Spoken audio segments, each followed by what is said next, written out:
सुप्रभातम, सभी को नमस्कार। हम कारक प्रकरण को लेकर के यहाँ पर चर्चा कर रहे थे। तो कारक के बारे में हमने व्युत्पत्ति, उसके भेद और परिभाषा के बारे में जानकारी ले ली। अब उससे आगे हम आज शुरुआत करेंगे कर्ता कारक प्रथमा विभक्ति। तो देखिए क्या शुरुआत करेंगे, कर्ता कारक, जिसमें विभक्ति कौन सी लगेगी, प्रथमा। तो सबसे पहले तो कर्ता कारक, कर्ता क्या होता है तो सूत्र के माध्यम से समझेंगे। एक सूत्र है स्वतंत्र है कर्ता, जो कार्य करने में स्वतंत्र हो, किसी भी क्रिया को करने में बिल्कुल स्वतंत्र हो, किसी की उसको सहायता नहीं लेनी पड़े, वो ही क्या हो जाएगा, कर्ता हो जाएगा। जैसे राम है पठती, राम पढ़ने की क्रिया कर रहा है, स्वतंत्र होके कर रहा है, कोई किसी का सहयोग वो नहीं ले रहा। राम पढ़ने की क्रिया करेगा। अगर राम चाहे तो जाने की क्रिया कर सकता है, जैसे राम गच्छति, राम हसति, राम रोदिति, राम खादति। जो भी क्रिया करेगा वो एकदम स्वतंत्र कर सकता है, वो ही क्या कहलाएगा, कर्ता कहलाएगा।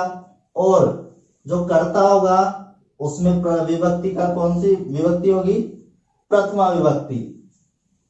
तो देखिए इसके बाद यहां तक तो समझ में आ गया भी कर्ता कौन है, जो स्वतंत्र रहे। अब तो प्रथमा विभक्ति जो कर्ता कारक है, इसके लिए हम 5 मुख्य बातों को ध्यान में रखेंगे। और वो कौन कौन सी रहेगी, एक है प्रातिपदिक, दूसरी रहेगी लिंग, तीसरा है परिमाण, और चौथा रहेगा वचन। प्रातिपदिक, लिंग, परिमाण, वचन, ये 4 तो यहां पर मैं अभी बताऊंगा और 5वां इनसे अलग बताऊंगा। तो प्रातिपदिक क्या होता है, प्रातिपदिक होता है जिसका कोई निश्चित लिंग हो। जैसे राम, अब राम का हम स्त्रीलिंग तो बना नहीं सकते, रामा या रिमी या रमी, ऐसा कुछ तो कर नहीं सकते। राम का लिंग पुल्लिंग में ही चलेगा राम के अनुसार। जैसे श्री, लक्ष्मी का रूप है श्री, तो श्री को हम स्त्रीलिंग में ही प्रयोग करते हैं। तो और जैसे ज्ञानम, ज्ञान, ज्ञान को हम पुल्लिंग और स्त्रीलिंग दोनों में यूज नहीं कर सकते, सिर्फ प्रयोग में लेंगे, किसमें, नपुंसक लिंग में। तो तीनों रूप हो गए, राम है पुल्लिंग का, श्री स्त्रीलिंग, और ज्ञानम। इनको हम स्त्रीलिंग, जैसे अगर राम है तो इसको स्त्रीलिंग और नपुंसक लिंग में नहीं लिख सकते, श्री है इसको पुल्लिंग और नपुंसक लिंग में नहीं लिख सकते, ज्ञानम है इसको पुल्लिंग और स्त्रीलिंग में नहीं लिख सकते। तो एक तो ये हो गए ऐसे शब्द जिनका फिक्स क्या हो, लिंग हो। दूसरी चीज इसमें अव्यय आ जाएंगे, जैसे उच्चई, नीचई इत्यादि जो अव्यय रहते हैं, अव्यय का रूप भी चेंज नहीं होता है। तो जिनका रूप कहीं पर भी कोई चेंज नहीं हो, वो प्रातिपदिक में हो जाएंगे। और प्रातिपदिक में होते ही उसमें विभक्ति कौन सी लगेगी, प्रथमा विभक्ति। अगला है लिंग। लिंग का मतलब क्या हुआ कि जिसका लिंग कोई निर्धारित नहीं है, ऐसा शब्द जिसका लिंग निर्धारित नहीं होता है। जैसे कि मान लो कोई भी शब्द है, उसका लिंग तीनों रूपों में चलता है, जैसे पुल्लिंग में भी, स्त्रीलिंग में भी और नपुंसक लिंग। जैसे कि तट है, ये तो पुल्लिंग रूप है, तट का मतलब किनारा, और तटी और तटम, तीनों का मतलब तो वही हुआ, किनारा, लेकिन रूप चेंज हो गई, ये पुल्लिंग में आ गया, ये स्त्रीलिंग में और ये नपुंसक लिंग में। मतलब जिसके एक से ज्यादा रूप हो लिंगों में तो वो किस में आएगा, लिंग। और लिंग में आते ही उसमें भी विभक्ति लगाएंगे हम प्रथमा। तीसरा है परिमाण। परिमाण का मतलब क्या होता है, माप तोल करना, जैसे लंबाई चौड़ाई इत्यादि के अनुसार। तो जो मापतोल की वस्तुएं हैं या मापतोल का जो मापन सामग्री है उनमें भी हम प्रथमा विभक्ति लगाते हैं, जैसे द्रोणों व्रीहि, द्रोणों व्रीहि। बाल्टी भर चावल, इसका अर्थ क्या हुआ, बाल्टी भर चावल। जैसे कि खारी, तो 16 बाल्टी होती है ना, उसके बराबर का माप वो कहलाता है खारी। तो जो माप की वस्तुएं हैं, मापन सामग्री है, उनमें भी हम प्रथमा विभक्ति का प्रयोग करेंगे। और फिर है वचन।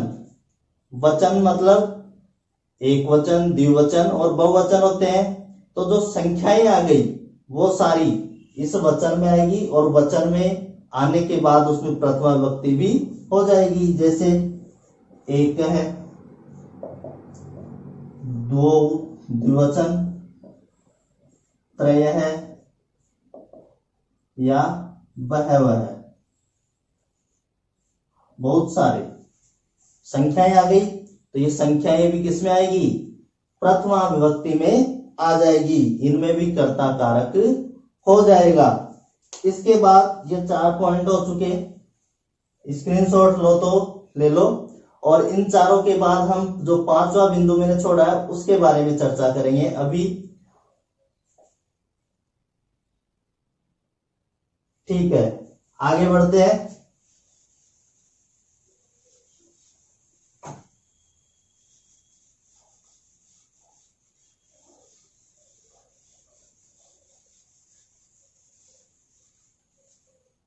अब मैंने जो छोड़ा है 5वां बिंदु वो है संबोधन।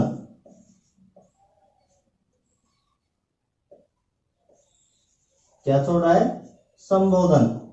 तो संबोधन में भी प्रथमा विभक्ति होती है, किससे, संबोधने च,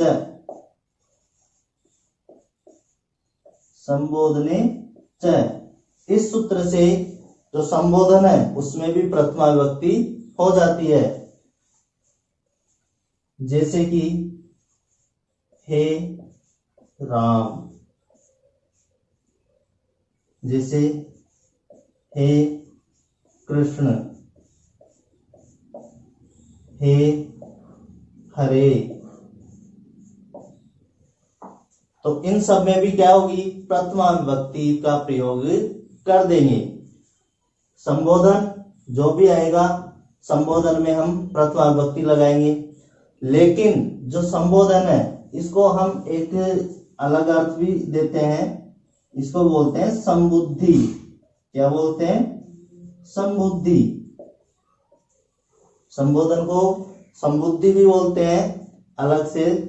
क्यों, क्योंकि जो इसमें रूप बनते हैं वो सेम प्रथमा विभक्ति के अनुसार नहीं बनते।